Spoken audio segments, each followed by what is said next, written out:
Panalangin para sa milagro at imposibleng pangangailangan. Sa ngalan ng Ama, ng Anak at ng Espiritu Santo. Amen. Panginoon, sa oras na ito, lumalapit ako sa iyo ng may buong puso. Dala ang lahat ng aking takot, pagod at mga pangangailangang tila imposibleng mangyari.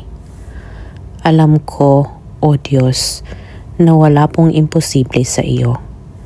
Kahit gaano kabigat ang aking nararamdaman at kahit gaano kalabo ang sitwasyon, kahit gaano kalaki ang problemang kinakaharap ko, ikaw ay mas makapangyarihan kaysa sa lahat ng ito. Ama, hinihiling ko ngayon ang iyong banal na milagro. Hipuin mo po ang aking buhay, ang aking pamilya, ang aking trabaho at lahat ng aspeto ng aking pagkatao na nangangailangan ng kagalingan, direksyon at pag-asa. Kung ito man pangangailangan, inilalagay ko ang lahat sa iyong mga kamay. Panginoon, linisin mo ang aking puso. Alisin mo ang takot at palitan mo ng kapayapaan.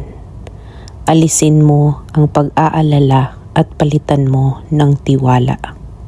Alisin mo ang paghihina at palitan mo ng lakas. Ibinibigay ko po sa iyo ang lahat ng hindi ko kayang kontrolin.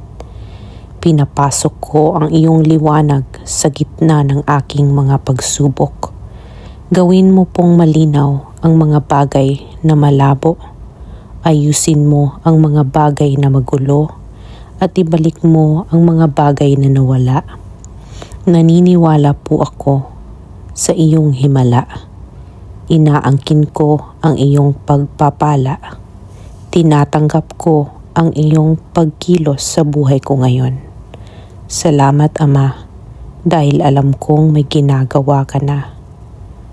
Kahit hindi ko man hilingin. Salamat sa proteksyon, sa pag-angat, at sa bagong pag-asa.